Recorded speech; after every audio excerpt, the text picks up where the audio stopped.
నమస్తే లక్ష్మీభార్గవ్ గారు. నమస్తే. అలాగే ఎల్ఎం మోహన్ రెడ్డి గారు, వైసీపీ రాష్ట్ర కార్యదర్శి మనకి జూమ్ లో అందుబాటులో. నమస్తే మోహన్ రెడ్డి గారు. మోహన్ రెడ్డి గారు నమస్కారం సార్. ఎస్ వినిపిస్తుందండి.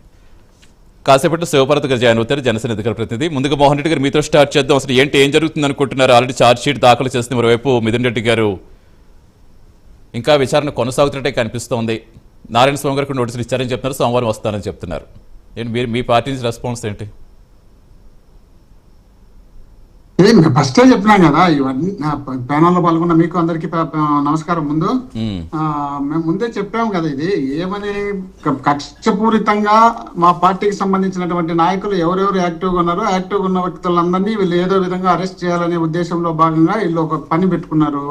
రెండోది, వీళ్ళు చెప్పినటువంటి హామీలు నెరవేర్చలేని పరిస్థితుల్లో ఉన్నారు కాబట్టి దీన్ని క్వశ్చన్ చేసే పరిస్థితి మా వాళ్ళ నుండి వస్తుంది. కాబట్టి ఈ వచ్చే వాళ్ళను ఎటు తిరిగి వాళ్ళను అడ్వాన్స్ గా మనమే ముందు వాళ్ళ మీద అభియోగాలు మోపి కేసులు పెట్టి వాళ్ళు జైలుకు పంపిస్తే క్వశ్చన్ చేసే వాళ్ళు ఉండరు అనేది ఒక ఎత్తు అయితే, రెండోది జనంలోకి ఏం మెసేజ్ పంపించాలి? వీళ్ళంతా అవినీతి చేసినారు, రాష్ట్రాన్ని సర్వనాశనం చేసినారు, ఈ సర్వనాశనం చేయడం వల్ల మేము ఆ అవినీతిని అదంతా కడుక్కుంటున్నాము, మేము అంతా సంపద సృష్టించే వాళ్ళం, మేము డెవలప్ చేస్తాము అనే విధంగా మాటలు చెప్పి తప్పించుకోవడానికి వీళ్ళు ప్లాన్ ఉంది.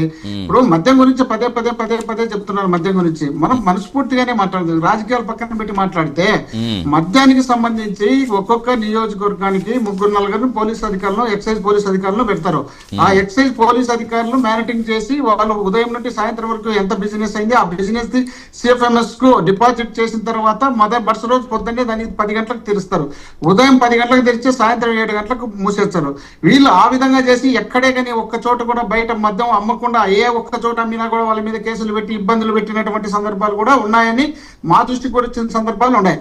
అంత నిజాయితీగా నీతిగా అధికారులను పెట్టి మేము పరిపాలన చేసినప్పుడు మేము అక్రమాలు అన్యాయాలు చేస్తున్నామని మా మీద అభియోగాలు మోపి కేసులు పెట్టి జైల్లో పంపిస్తుంటే ఈ రోజు ప్రజెంట్ వాళ్ళు చేస్తున్నటువంటి కార్యక్రమం వాళ్ళకి తెలుసునో లేదో, మరి తెలిసి చేస్తున్నారో ఏమవుతుందో ఏం చేస్తున్నారో, తర్వాత మనం అందరం డబ్బులు సంపాదించుకొని జైల్లో పోదామని అనుకుని ఉన్నారో ఏమో తెలియదు. కానీ ఒక్కొక్క నియోజకవర్గంలో 14 నుండి 15 షాపులు ఉంటే 14-15 షాపులు కూడా ఒకే వ్యక్తి పేరు మీద, మీకు కావాలని నా దగ్గర ఎవిడెన్స్ ఇప్పుడే చూపిస్తా, ఒకే వ్యక్తి మీద ఒకే పేరుతో ఒక చోట కళ్యాణి వైన్స్ అంటే ఆ నియోజకవర్గం అంతా కళ్యాణి వైన్స్, ఒక చోట రుద్ర వైన్స్ అంటే ఆ నియోజకవర్గం అంతా రుద్ర వైన్సే.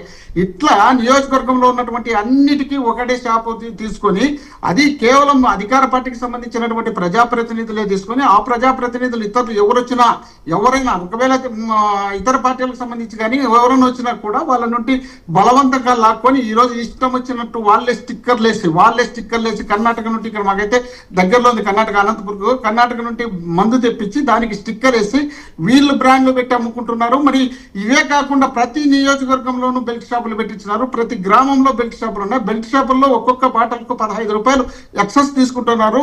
బ్రాందీ షాపులో 10 రూపాయలు తీసుకుంటున్నారు. 10 రూపాయలు చొప్పున వీళ్ళు 14-15 షాపుల్లో 1,80,00,000 నెలకు వీళ్ళకు ఆ ఇన్కమే ఉంది. పైన 10 రూపాయలు తీసుకునే దానిపైన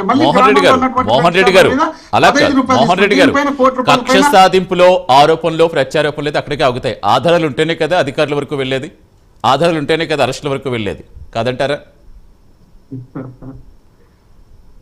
కాదు సార్, ఇప్పుడు ఆరోపణ చేయాలన్నప్పుడు నేను మీ ఛానల్ మీద ఒక ఆరోపణ చేయాలి, అదే నేను అంటున్నా. ఇప్పుడు అటువంటి అప్పుడు మీ వరకు రాలేదు కదా, మీ వరకు మా వరకు రాదు కదా.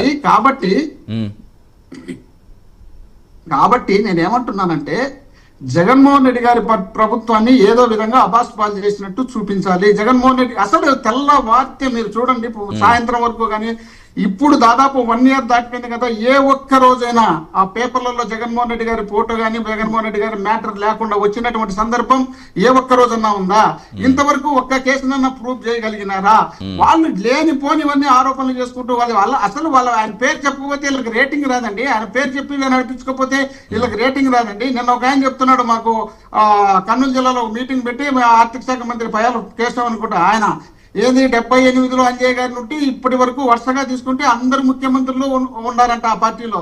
కానీ ఈ పార్టీకి వచ్చినప్పుడు ఒకే ఒక్కడేనంట ముఖ్యమంత్రి, ఆయన అప్పటికి ఇప్పటికీ ఆయనేనంట.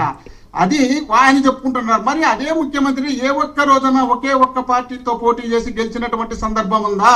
జగన్మోహన్ రెడ్డి అనే 35 ఏళ్ళ వయసు ఉన్నటువంటి పిల్లోడు ఆయన పార్టీ పెట్టి రాష్ట్రంలో సింగిల్ గా ఒకే పార్టీ సింబల్ మీదనే 151 సీట్లు తెచ్చుకున్నటువంటి ఈ మొగాడే ఆయనైతే ఆయన ఏదో మేము గొప్పలమని చెప్పుకునే పరిస్థితి వీళ్ళు తీసుకొస్తున్నారు. ఆయన్ని ఎట్టు తిరిగి జగన్మోహన్ రెడ్డి అనే వ్యక్తిని డ్యామేజ్ చేయాలి. ఆ డ్యామేజ్ చేసిన తర్వాత మనం లబ్ధి పొందాలంటే ఆయన మీద అభియోగాలు మోపాలంటే ఆయనకు దగ్గరగా